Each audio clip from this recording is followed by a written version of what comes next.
باب التواضع وخفض الجناح للمؤمنین، انکسار اور مومنوں کے ساتھ نرمی سے پیش آنے کا بیان۔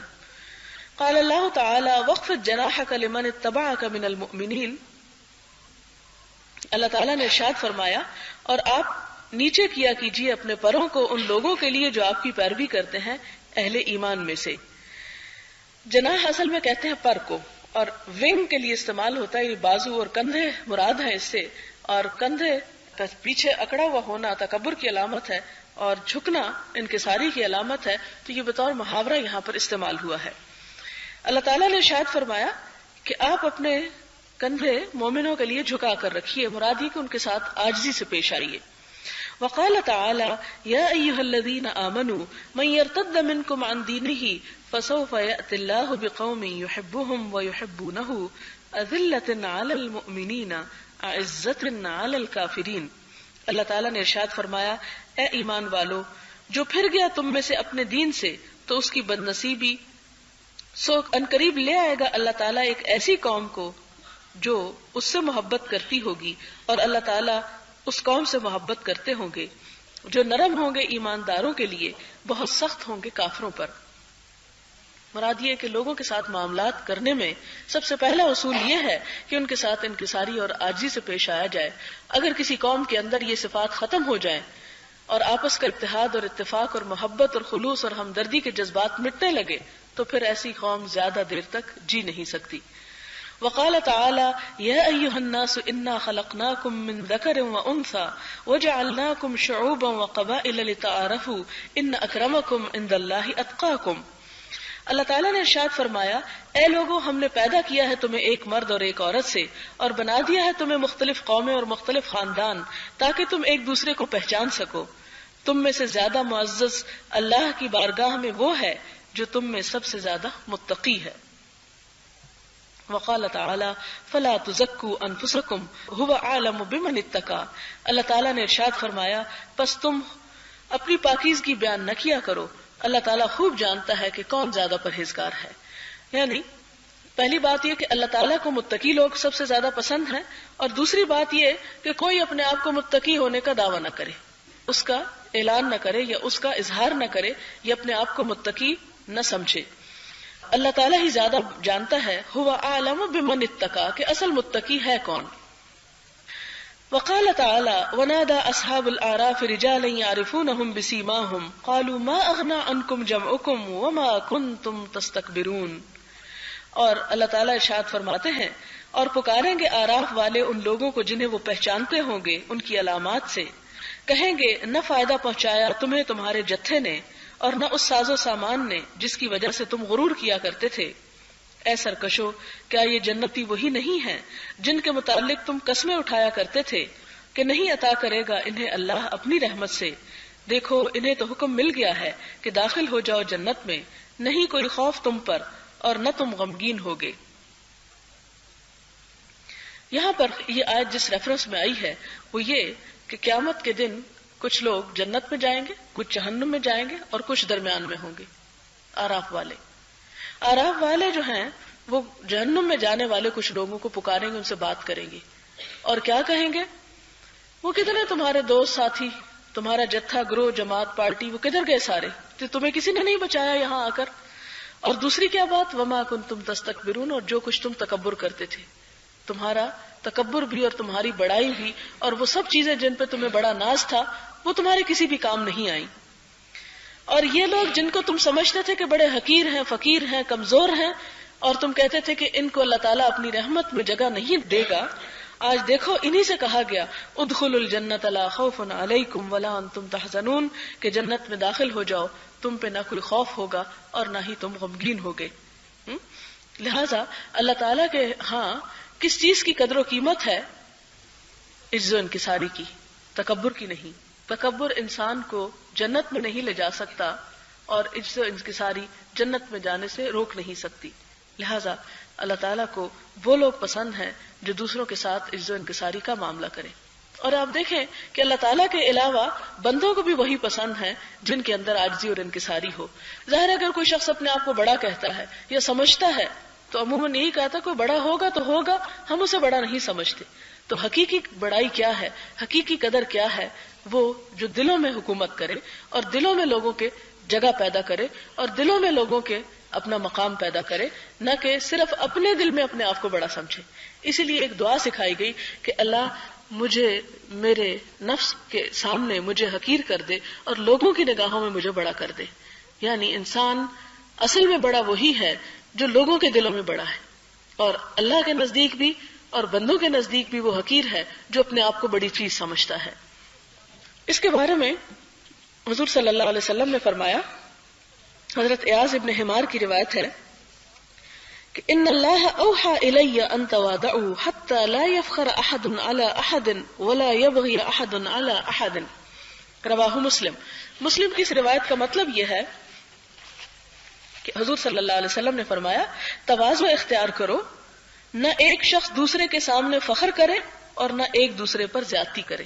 یعنی اللہ تعالیٰ کو ایک دوسرے پر فخر کرنے والے اور بڑائی بیان کرنے والے پسند نہیں ہیں، اور نہ ہی ایک دوسرے پر زیادتی کرنے والے. انسان کسی دوسرے پر زیادتی کب کرتا ہے یا زیادتی کیوں کرتا ہے؟ اسی وقت زیادتی کرتا ہے جب وہ اپنے آپ کو بڑا سمجھتا ہے اور اپنے دل میں تکبر رکھتا ہے، اور پھر وہ دوسرے کے سامنے اپنی بڑائی کو منوانا چاہتا ہے. وعن ابی ہریرہ رضی اللہ عنہ ان رسول اللہ صلی اللہ علیہ وسلم قال ما نقصت صدقة من مال وما زاد الله عبدا بعفو الا عزا وما تواضع احد لله الا رفعه الله. رواہ مسلم. حضرت ابو ہریرہ سے روایت ہے کہ رسول اللہ صلی اللہ علیہ وسلم نے فرمایا صدقے کی وجہ سے کسی کے مال میں کمی نہیں ہوتی. عفو درگزر پر اللہ تعالیٰ بندے کی عزت میں اضافہ کرتا ہے، اور جو بھی تواضع اختیار کرتا ہے اللہ تعالیٰ اس کو بلند مقام عطا فرماتے ہیں. 3 چیزیں بتائی گئی کہ صدقہ کرنے سے مال کم نہیں ہوتا، کیونکہ صدقہ تو مال کی الٹا حفاظت کرتا ہے. عموماً انسان کو یہ تو نظر آتا ہے کہ میرے پاس 1000 تھے اور وہ 500 رہ گئے، 500 کسی اور کو دینے کی وجہ سے، لیکن وہ حقیقت میں جاتے نہیں، وہ اللہ کے ہاں محفوظ ہو جاتے ہیں. اور دنیا میں بھی انسان نے جتنا رزق کھانا وہ کھا کے ہی مرے گا، اس سے پہلے نہیں مرتا. جو پہننا ہے وہ پہن کے ہی مرے گا، اور جو کچھ اس کی قسمت میں لکھا ہے استعمال کرنا وہ اس کو مل کر رہے گا. لہٰذا کسی کو دینے سے اس میں کمی نہیں، وقتی طور پر آئے گی، لیکن اگر اس کے حصے کا ہے وہ تو کسی اور طرح لوٹ کر اسی کے پاس پہنچ جائے گا. اور جیسے اللہ تعالیٰ کو وہ وعدہ ہے قرآن پاک میں بھی آپ نے پڑھا ہوگا کہ جو اللہ تعالیٰ کے راستے میں 1 درہم بھی ہے، 1 مال یا 1 روپیہ یا 1 پائی بھی خرچ کرتا ہے تو اس کی مثال کیا ہے؟ اس کی مثال یہ ہے ایک دانے کی طرح ہے. انبتت 7 سنابل، جس سے 7 بالیں نکلے، اور پھر فی کل سنبلۃ 100 حبہ، ہر بال میں 100 دانے اگائیں، تو ایک دانہ کتنا بن گیا؟ 700 بن گیا. اور اللہ تعالیٰ اس کو دنیا میں بھی بڑھاتے ہیں اور آخرت میں بھی بڑھاتے ہیں. اب دیکھیں کہ دولت کس طرح بڑھتی، سرکولیشن سے بڑھتی ہے. اور اگر کچھ لوگ اپنے صندوق بھر کے رکھ لیں اور وہ سرکولیٹ نہ ہو معاشرے کے اندر تو فائدہ ایک خود بھی نہیں اٹھا رہا. ظاہر ہے کہ جو مال میں خرچ نہیں کر رہی، صرف الماری کی زینت بنا رہی ہوں یا کسی ڈبے کی زینت بن رہا ہے وہ، تو وہ صرف ڈبہ ہی اس سے فائدہ اٹھا رہا ہے، حالانکہ ڈبہ تو ایک بے جان چیز ہے، وہ بھی کیا فائدہ اٹھائے گا. تو اصل فائدہ جب ہوتا ہے جب انسان اس کو نکالتا ہے. اور دیکھیں آپ قرآن پاک کے بالکل ابتدا میں بھی جو میسج ہمیں دیا گیا وہ یہ کہ وَمِمَّا رَزَقْنَاهُمْ يُنْفِقُونَ. تو بنیادی طور پر اسلام خرچ کرنے پر ابھارتا ہے، اور جب خرچ ہوگا تو ایک سے دوسرے سے تیسرے ہاتھ میں پہنچے گا اور بہت سے لوگ اس سے مستفید ہوں گے.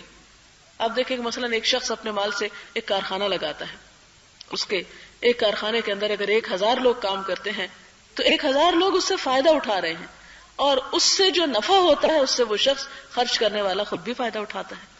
تو یہ اللہ تعالیٰ نے جو ہمیں ایک بنیادی اصول دیا خرچ کرنے کا، صرف ضابطے اور قاعدے بتا دیے کہ یہاں خرچ نہ کرو، اس طریقے سے نہ کرو، باقی اس کو خرچ کرو، اس لیے کہ خرچ کرنے میں ہی بھلائی ہے. اور جیسے کہ پہلے بھی آپ سے ذکر کیا تھا کہ جو خرچ کرنے والا ہے وہ اللہ تعالیٰ کا بھی پیارا ہے، بندوں کا بھی پیارا ہے اور جنت کے بھی قریب ہے. لیکن جو خرچ نہیں کرتا، بخیل ہے، وہ لوگوں کی نظر میں بھی برا ہے، اللہ کی نظر میں بھی، اور جنت سے بھی دور ہے.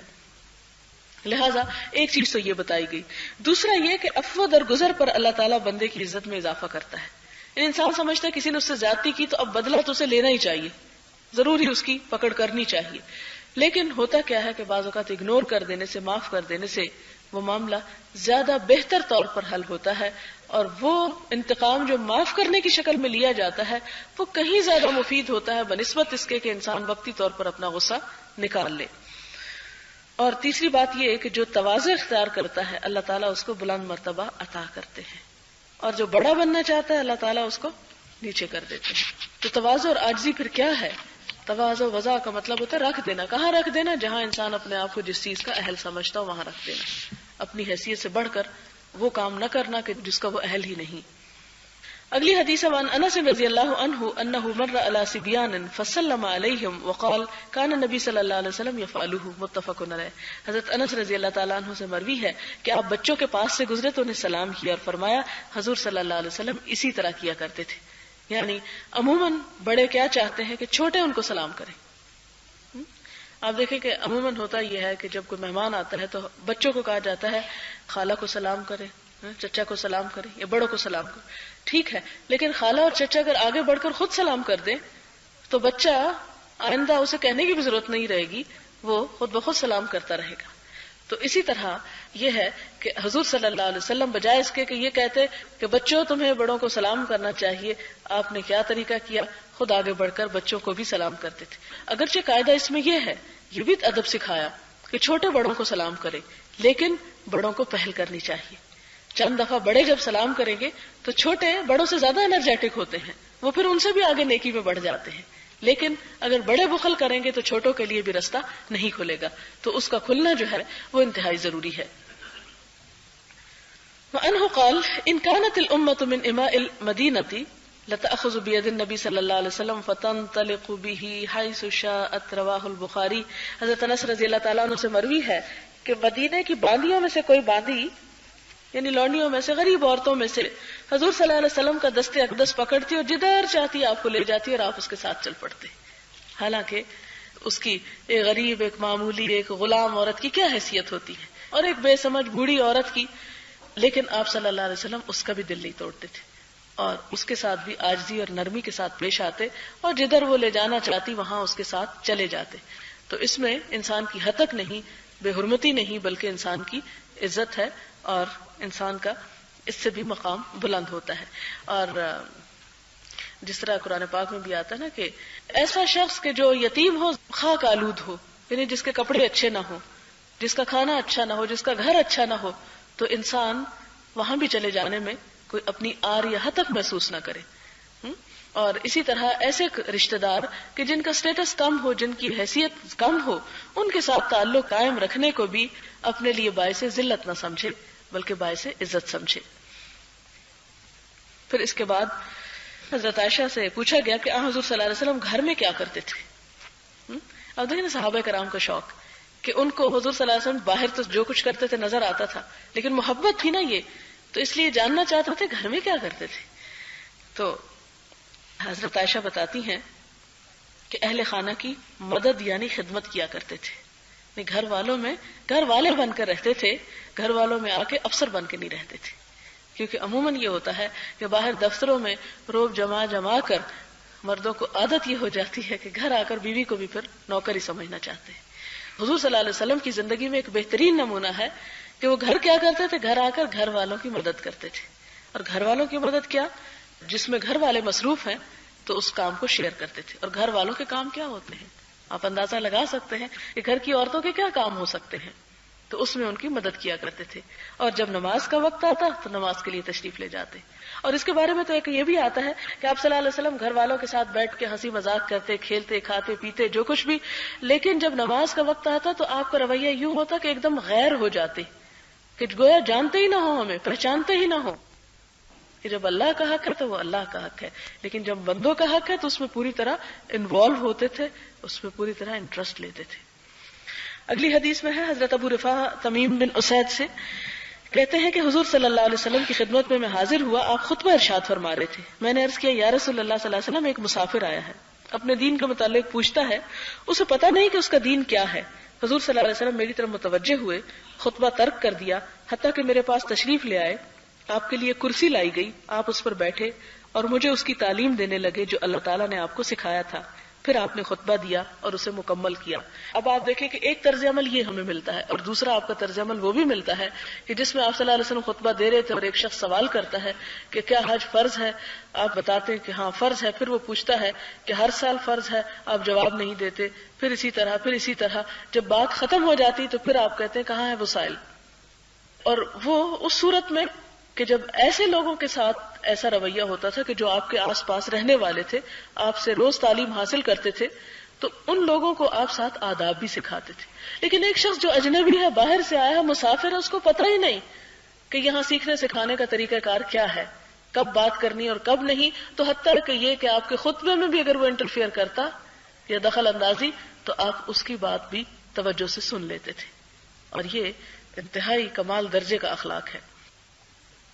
اور اسی طرح کرسی پر بیٹھ کر سکھانے کی بھی دلیل یہاں سے ملتی ہے. عموماً ہمارے ہاں یہ تصور پایا جاتا ہے کہ دین نہ کرسی پہ بیٹھ کے سکھایا جا سکتا ہے، نہ کرسی پہ بیٹھ کے سیکھا جا سکتا ہے. تو اس حدیث سے کیا پتہ چلتا ہے کہ حضور صلی اللہ علیہ وسلم کے لیے کیا لایا گیا؟ کرسی لائی گئی. آپ اس پر بیٹھے اور آپ نے دوسروں کو، یعنی جو شخص سوال کر رہا تھا، اس کو سکھایا. یہاں یہ تو نہیں کہا گیا کہ کرسیاں لائی گئی. تو جس سے کیا پتہ چلتا ہے کہ سکھانے والا اگر کرسی پر بیٹھا ہے اور دوسرے نیچے بیٹھے ہیں تو اس میں بھی حرج کی بات نہیں ہے. اصل میں ہوتا یہ کہ جب ہم خود حدیث پڑھتے ہیں تو اس طرح کے نقطے بیچ میں سے مس کر جاتے ہیں اور ان چیزوں پر عموماً غور نہیں کرتے، پھر کنفیوژنز کا اور اختلافات کا شکار ہوتے ہیں اور دین کو ایک خاص ٹپیکل رنگ میں دیکھنا چاہتے ہیں، اور اگر اس سے ذرا کوئی ادھر ادھر ہو تو اس پر اعتراض ہوتا ہے. اور عموماً ہمارے ہاں جس طرح مدرسوں کا یا دینی اداروں کا ماحول ہوتا ہے کہ صرف نیچے بیٹھنے کو ہی دین سمجھا جاتا ہے، تو یہ اصل بات نہیں ہے. اصل بات یہ ہے کہ جس طرح کے حالات اور چیز میسر ہو، اصل ضرورت کس چیز کی، اصل توجہ کس چیز پر ہونی چاہیے کہ سیکھا کیا جا رہا ہے، اس میں عمل کی کیا بات ہے. اس طرح کی ظاہری باتوں کے اوپر بہت زیادہ نہیں جانا چاہیے. عموماً ہمارے ہاں دینی مجلسوں کا اہتمام فرش پر کیا جاتا ہے. گھروں میں ہم فرش پر بیٹھنے کے عادی نہیں رہے. عربوں کے ہاں تو یہ تھا کہ فرشی نشستیں ہوتی تھی. اب بھی آپ کسی عرب کے گھر میں جائیں تو وہ کرسی کم استعمال کرے گا، نیچے فرش پر بیٹھنا زیادہ پسند کرے گا، کیونکہ ان کا سٹائل، یعنی خیمے ہوتے تھے ان کے، اور خیموں کے اندر فرشی نشستیں ہی ہوتی تھی. اب ظاہر ہے کہ جنہیں اپنے گھر ہی اٹھا کے اونٹوں پہ لاد کے لے جانے پڑے، اگر وہ 7 کرسیاں بنا کے لادنا شروع کر دیں تو ایک یہ بلا وجہ کا تکلف تھا، اور ان کی وہ عادت اب تک جاری ہے. ہم نے اس عادت کو جو اس ایک معاشرے کی یا اس ایک خاص ماحول کا عرف تھا، اسے ہم نے اسلام کا حصہ بنا لیا اور یہ سمجھا کہ جب اسلام کی بات ہو تو زمین پر ہی بیٹھ کر سنی جائے اور اسی میں ہی زیادہ اثر ہے.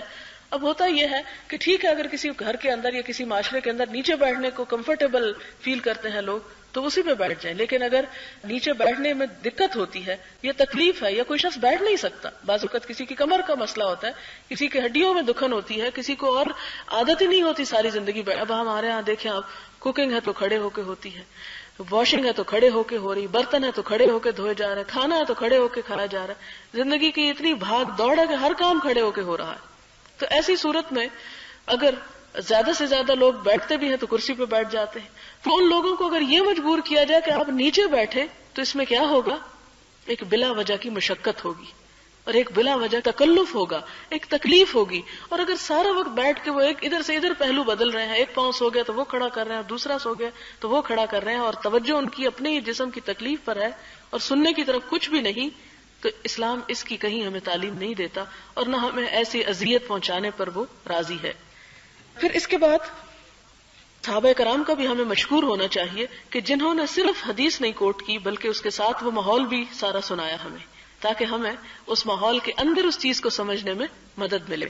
حالانکہ اتنی بات بھی کر دی جاتی تو کافی ہوتی کہ ایک شخص خطبے کے دوران اس نے سوال کیا تو آپ نے یہ جواب دیا، یہ نہ بھی بتایا جاتا کہ آپ خطبہ چھوڑ کر آئے یا بیٹھے یا اٹھے یا کس چیز پر بیٹھے. لیکن یہ چھوٹی چھوٹی ڈیٹیلز سنت سے جو ہمیں ملتی ہیں یہ ہماری عام زندگی میں بہت رہنمائی ہمیں عطا کرتی ہیں. اصل میں مشکل یہ ہے کہ دین کو جس ایک رنگ میں جو سمجھنے کی کوشش کی جاتی ہے اور نظر میں وسعت نہیں رہتی، اس چیز سے پھر مشکلات پیدا ہوتی ہیں اور لوگ دین کی طرف آنے کی بجائے دین سے بھاگنے لگتے ہیں، اور ان کے اندر یہ خوف پیدا ہوتا ہے کہ شاید دین کی طرف ہم آئیں گے تو ہمارے شاید سارے بال کاٹ دیے جائیں گے. ان مردوں کے لیے کہہ رہی ہوں، کیونکہ عموماً جو دینی مدارس ہوتے ہیں ان میں لڑکوں کے سر کے ٹینڈ کر دی جاتی ہے. آپ نے دیکھا ہوگا اسلام آباد میں بھی کئی ایسے مدارس ہیں تو اس کی ایک خاص شکل، ایک خاص حیت اور پہچان. حالانکہ آپ دیکھیں کہ حضور صلی اللہ علیہ وسلم نے کتنی مرتبہ ٹینڈ کی زندگی میں، یعنی حج عمرے کے موقع پر ہی کی ہوگی، اس کے علاوہ تو آپ کے یعنی شانوں تک بال کا ذکر ملتا ہے. لیکن ہمارے ہاں یہ ہے کہ جو ٹینڈ کرنا ہے وہ شاید سنت کا کام ہے اور شاید زیادہ نیکی کا کام ہے. حالانکہ دین کی صرف ایسی ظاہری شکل جو ہے وہی دین نہیں ہے. دین تو بار بار تقویٰ کا تقاضا کرتا ہے، اور وہ تقویٰ جو ہے دلوں کے اندر ہے، اور جس کے بارے میں فرمایا کہ اللہ تمہاری شکل و صورت نہیں دیکھتا، تمہارے لباس نہیں دیکھتا، وہ یہ دیکھتا کہ تمہارا دل کیسا ہے. اگر لباس بہت اچھا ہے اور دل کالا ہے تو اللہ کے یہاں اس کی کوئی قدر و قیمت نہیں، اور اگر لباس معمولی بھی ہے لیکن دل پر نور ہے، چمک ہے، اس میں اللہ کا نور ہے، تو اس سے بڑھ کر کوئی عظیم نعمت انسان کو ملی ہی نہیں. اس کے بعد حضرت انس رضی اللہ تعالیٰ عنہ سے مروی ہے کہ حضور صلی اللہ علیہ وسلم جب کھانا تناول فرماتے تو اپنی تینوں انگلیوں کو چاٹ لیا کرتے تھے. یعنی انگلی چاٹنے کو بھی ہمارے ہاں یہ ہے کہ مایوب سمجھتے ہیں اور ٹیشو کا استعمال زیادہ خوشگوار محسوس ہوتا ہے. حالانکہ ہر جگہ ٹیشو اویلیبل نہیں ہو سکتے، تو بجائے اس کے کہ انسان اپنے کپڑے سے صاف کرے، اور کپڑے سے صاف کرتے ہوئے کتنی گھن آتی ہے چاہے وہ رومال ہی کیوں نہ ہو، تو اس سے بہتر ہے کہ انسان ان کو لکھ کر لے، ان کو پہلے صاف کر لے اور پھر کسی اور چیز سے دھو لے. یعنی دھونے کے بارے میں آتا ہے کہ کھانے سے پہلے بھی ہاتھ دھو لو اور بعد میں بھی دھو لو. لیکن ہم اب یہ کہ بہت ہی سہل پسند ہو گئے اور بہت آرام طلب ہو گئے ہیں، اور یہی وجہ کہ ہماری صحتیں بھی پھر اسی قسم کی ہو گئی ہیں کہ ہم نہ کھانے سے پہلے اٹھنا چاہتے ہیں اور نہ بعد میں. حالانکہ جو فوائد ہیں وہ اپنی جگہ، لیکن اگر کوئی ڈاکٹر آپ کو یہ مشورہ دے تو آپ کبھی بھی اس میں ناغہ نہ کریں، کیونکہ ڈاکٹر کی بات زیادہ اہم ہے رسول اللہ صلی اللہ علیہ وسلم کی بات سے. یہ ہماری ایک ٹریجڈی ہے کہ ہم نے ایک عام انسان کو تو بڑا رتبہ دیا، لیکن اللہ کے رسول صلی اللہ علیہ وسلم کہ جو اس کائنات کی ایسی ہستی ہیں کہ جن سے اوپر کوئی انسان نہیں جاتا، ان کو ہم نے عملی طور پہ، زبان سے نہیں، زبان سے بڑی تعریفیں کرتے ہیں، منافقت کی علامت ہے نا کہ زبان سے خوب باتیں کرتے ہیں لیکن عمل سے کر کے نہیں دکھاتے. تو اصل محبت تو وہ ہے کہ جس میں مودت بھی پائی جائے، جس شخصیت سے انسان محبت کرتا ہے اس کا اخلاق اور اس کے عادات جو ہیں وہ بھی زندگی میں کسی طور پر اس کی تصویر بھی سامنے آنی چاہیے، وہ بھی رنگ کہیں نظر آنا چاہیے.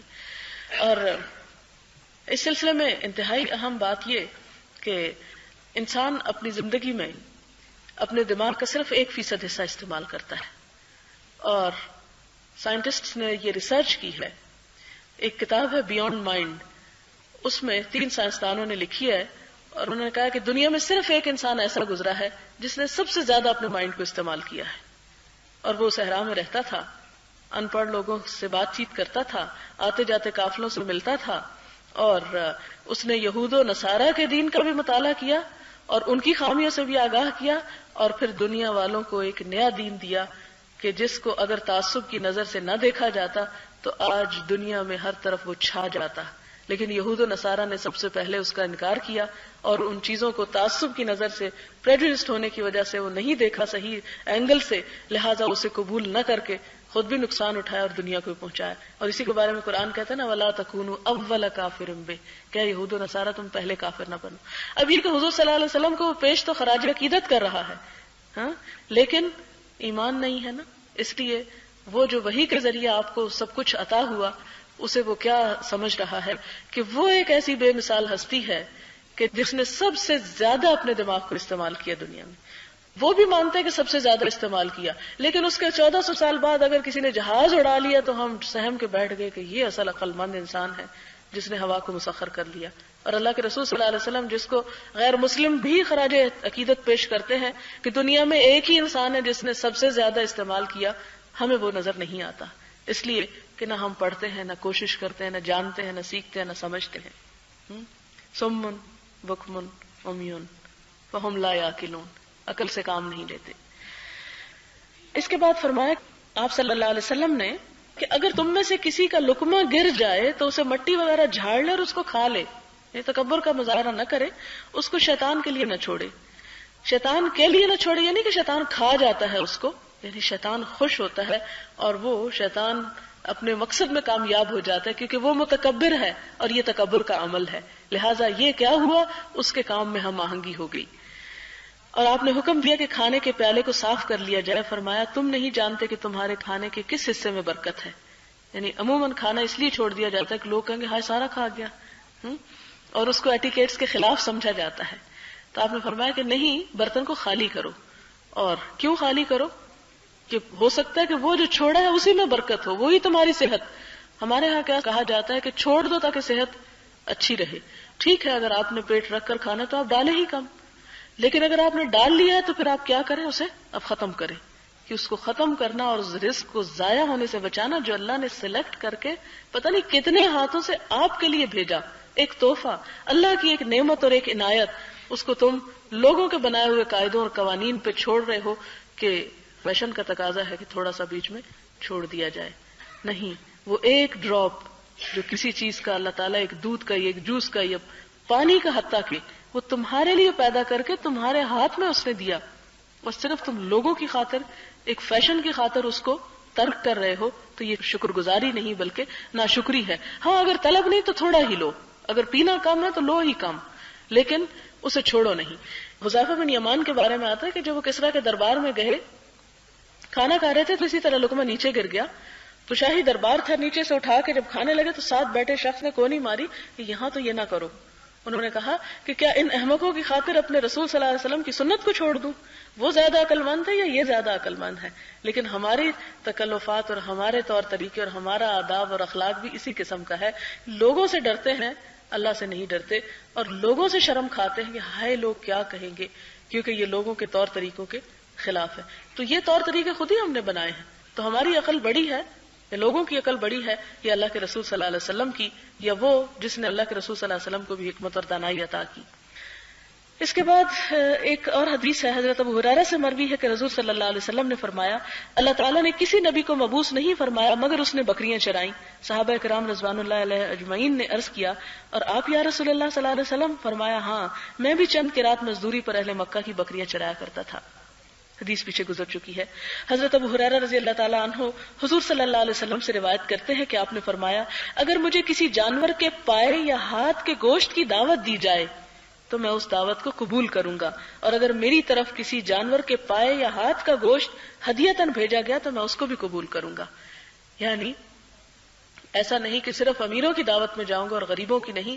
اگر کوئی مجھے پائے کیا ہوتے ہیں، وہ حصہ جو عموماً عام کھانے میں یا گوشت میں استعمال نہیں کیا جاتا اور اسے ناپسند بھی کیا جاتا ہے یا حقیر سمجھا جاتا ہے، تو فرمایا کہ اگر وہ بھی کوئی مجھے بھیجے تو میں اسے لینے کو بھی اپنے لیے اپنی عزت کے خلاف نہ سمجھوں، اور اس کو کھانے کے لیے اگر کوئی مجھے بلائے تو میں اس دعوت کو بھی قبول کر لوں. یا آپ صلی اللہ علیہ وسلم اپنی ذاتی مثال اس لیے دے رہے ہیں کہ ایسی عجز و انکساری میری امت میں بھی پیدا ہو. حضرت انس سے روایت ہے کہ حضور صلی اللہ علیہ وسلم کی اونٹنی ادبا نام کی تھی جس سے آگے کوئی اونٹ نہیں نکل سکتا تھا، یہ بہت تیز تھی. ایک دن ایک اعرابی اپنے نوجوان اونٹ پر آیا اور وہ ازبا سے آگے نکل گیا. یہ بات مسلمانوں کو ناگوار گزری، حتیٰ کہ حضور صلی اللہ علیہ وسلم نے اس بات کو بھانپ لیا کہ صحابہ کرام کو یہ اچھا نہیں لگا کہ ان کے حبیب محمد صلی اللہ علیہ وسلم کی اونٹنی کے آگے کوئی اور نکلے، اور فرمایا یہ بات اللہ تعالیٰ پر حق ہے کہ دنیا کی جو چیز بھی بلند ہوتی ہے وہ اس کو پست کر دیتا ہے. یہ اللہ تعالیٰ کے قانون ہے، اور اگر انسان اس کو سمجھ لے تو بہت سے غم خود بخود ہلکے ہو جائیں کہ ہر عروج کو زوال ہے. اور اس کو انسان اگر ایکسپٹ کرے کہ ایک دن واپسی ہے تو انسان پھر دکھ اور غم نہیں اٹھاتا، پھر انسان اس چیز کو خوشی سے قبول کر لیتا ہے. اور اگر اللہ کے رسول صلی اللہ علیہ وسلم اپنے لیے اس بات کو پسند کرتے ہیں تو ہمیں کیا کرنا چاہیے. اور یاد کر لیں وہ قصہ حضرت موسیٰ علیہ السلام کا، جب ان کے دل میں خیال گزرا کہ مجھ سے زیادہ عالم کوئی نہیں تو کس کو بھیج دیا اللہ تعالیٰ نے؟ خضر کو بھیج دیا کہ تم سے زیادہ بھی حقیقت اور معرفت کو جاننے والے لوگ موجود ہیں.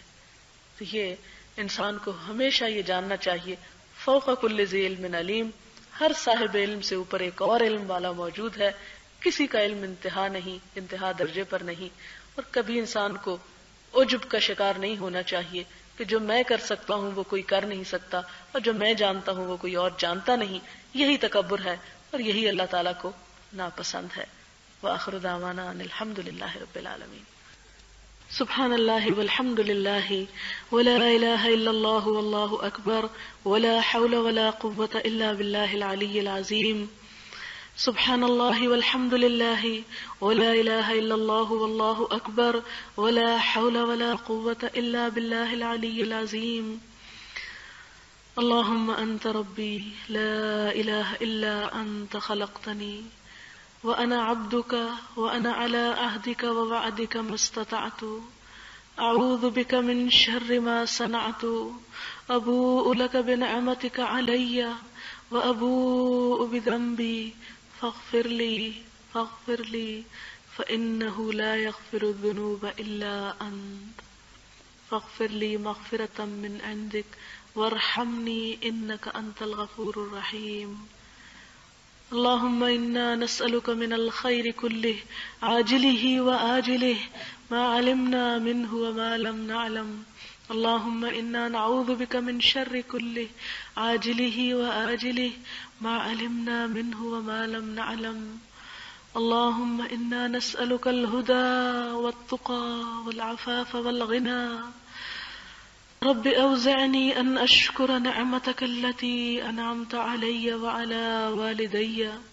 وأن أعمل صالحا ترضاه وأصلح لي في ذريتي إني تبت إليك ربنا تقبل منا إنك أنت السميع الدعاء وتب علينا إنك أنت التواب الرحيم وصلى الله تعالى على خير خلقه محمد وعلى آله وأصحابه وأهل بيته أجمعين برحمتك يا أرحم الراحمين إلهي آمين سبحانك اللهم وبحمدك نشهد أن لا إله إلا أنت نستغفرك ونتوب إليك والسلام عليكم ورحمة الله وبركاته